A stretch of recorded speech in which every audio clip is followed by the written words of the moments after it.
think Donald Trump is racist? I do. You do? And I'll tell you why. It's tough to say that somebody is not racist when they're doing all the racist things. You know, sometimes I feel like we need to invent like a racism Richter scale. Because racism in America is such a loaded word. It feels like people are more afraid of being called racist than actually being racist. Nobody wants to be called racist. No, people go, don't call me racist. I might do these things, but you don't call me racist. If Donald Trump chooses an advisor who has a platform that specifically caters to a movement that is neo-Nazi and white supremacist, then what do you call that? People go, I don't say the N-word, and I don't hang anybody, so I can't be racist. And I go, well, there's levels. Noah's uniquely suited to talk about racism, growing up biracial in apartheid South Africa. He was forced to navigate the dangerous worlds between black and white, but he says he learned that communicating with those of the opposite view is crucial to success. I don't exist in a world where I only listen to the people I agree with, because then how will I ever know how to dismantle or think about your arguments in a different way? Tommy Lahren. Which is precisely why Noah invited conservative internet sensation Tommy Lahren on the show for an interview that went viral. Do you really believe you're criticizing and you're not malintentioned when you say things like Black Lives Matter is the new KKK? Because you realize Black Lives Matter can't be the new KKK. The KKK is still around. Some people were asking, why would you invite her on the show? Because we invite everyone who's in the political sphere on the show. It's like, I don't agree with you on things, and I would like to challenge you, and I would like for you to challenge me. Noah knows all about challenges, which he explores in his painfully honest new book, Born a Crime. Different races being together was a crime, an official crime. There was an immorality act in the country. Let alone sleeping together. Exactly, that forbade that, and you could spend years in jail. And luckily, my parents were never caught, but my mom was caught for minor infractions regarding, relating to race, and she would spend time in jail, whether it be a week or a few weeks. Oftentimes, she'd have to pay a month's salary to get out.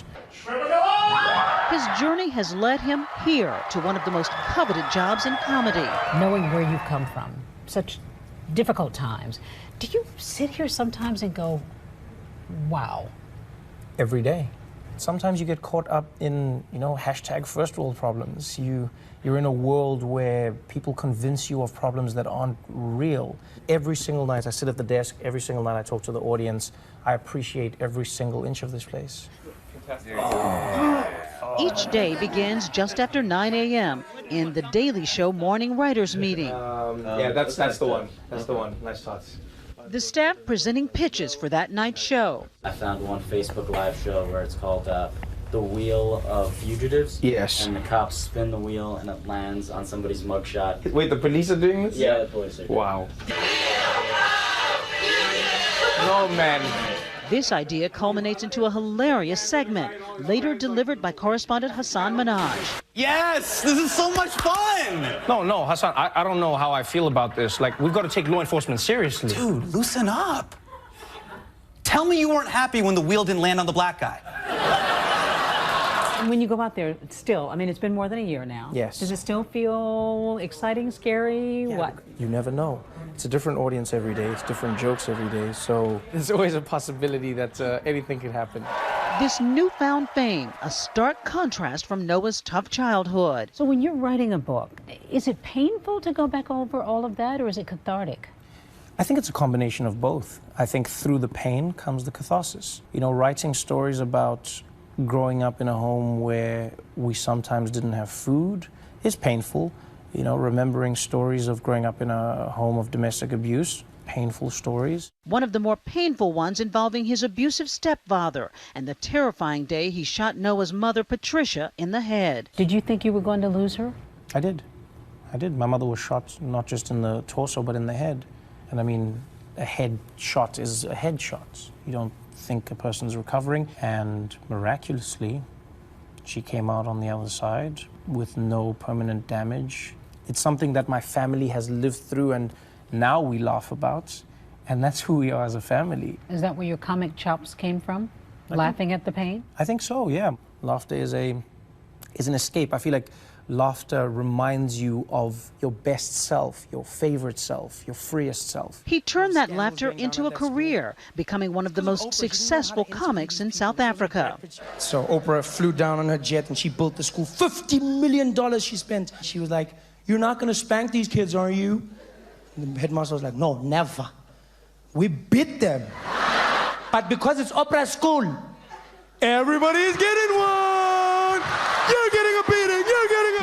John is the crazy person who plucked me from obscurity. He's the guy who saw me and said he should come to the show. There was a lack of acknowledgement. There are many Americans who still live in a world where they don't even acknowledge the fact that African Americans are operating from a place of deep oppression. And if there is no system where we are working to reform people or trying to have a discussion, then that racism is not going to go anywhere. Earlier tonight at the White House, President Obama echoing the need for Americans to come together. I think it's important to give the incoming administration the space and to give the public clarity about what it is that they're trying to do. An improbable moment for that biracial boy born a crime all those years ago, seated across from the U.S. president, a biracial man himself. For Nightline, I'm Deborah Roberts in New York. When it comes to racism, right, I can say there are people, when it comes to racism, there are people that no one is born racist. People are taught to be racist, although people have instincts that sometimes might, due to their past experiences, might make them see people in a certain way. But as people get to experience life more, people get mature, people improve in life, there are a lot of things that they change. If you look at it right, there were certain people that growing up when you were younger, you had like this prejudice mindset about them, this stereotype mindset about them. This stereotype mindset about them. But as time went on, you don't have that mindset about them again. Why? Because you've learned that not everybody is like that. It's like growing up back in the days, right? People used to feel that all Nigerians, like white people, fear that all Nigerians are bad people because some of them scam people, right? But it's not true. Like growing up, we used to feel that all white people are racist, but no, it's not true. You know, if you're taught that way, and you get one or two experiences that validates that thought, it's easy for you to generalize it with everybody. But it is not true at the end of the day, though. It is 100% not true. Not everybody is racist. So with Trump, when he was president, when he first got in as president, he was doing a lot of racist stuff, such as ban on Muslims, and especially during the George Floyd era and stuff like that. As time went on, if you look at it though, it slowly started becoming less and less and less and less racist. Because life knows how to teach you how to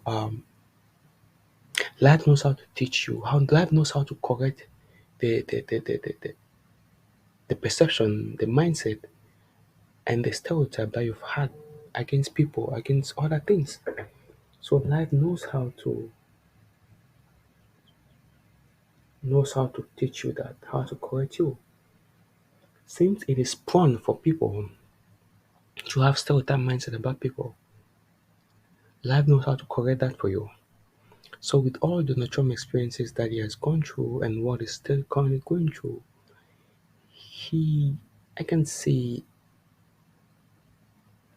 if you were to evaluate racism like 100%, I can say Trump is maybe like 50 now or maybe 45. He's not as racist as he used to be when he first became as president. One, because he needed to travel all over the world, and you go and meet people from other races, from other cultures, other ethnicities that don't speak like you. You know, you have to learn how to build a relationship with them, be friends with them. So you have to break down that racism. Most people that are racist, look at it. Most people that are very, very racist, they haven't traveled out. They are not They're not all that informed.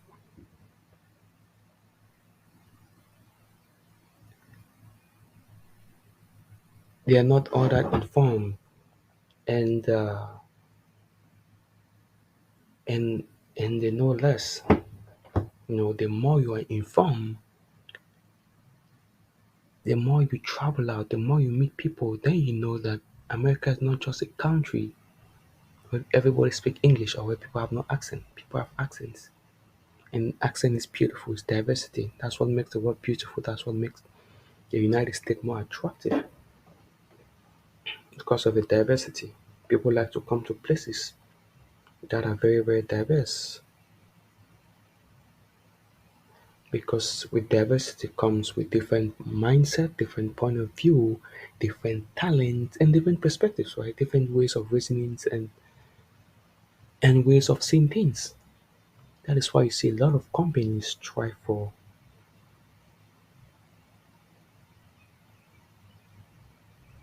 That's why you see a lot of companies strive for diversity in their organization because they have noticed that the more diverse your teams are, the more excellent they become.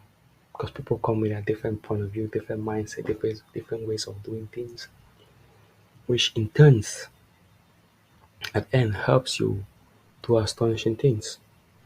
So diversity is very very important. Diversity is very very important. I think we should all focus on diversity so much. Trust me, Trump is not as racist as he was back in the days. Even Joe Biden, you know, being a president, open your ears because you go meet another leader from another country, another part of the world that speaks English, but the English is not as good as yours. So you have to listen attentively. Even if you're racist, you have to be less racist. And that will slowly be ingrained in you. And over time, you find yourself being less racist. So that is my 2 cents. Thank you.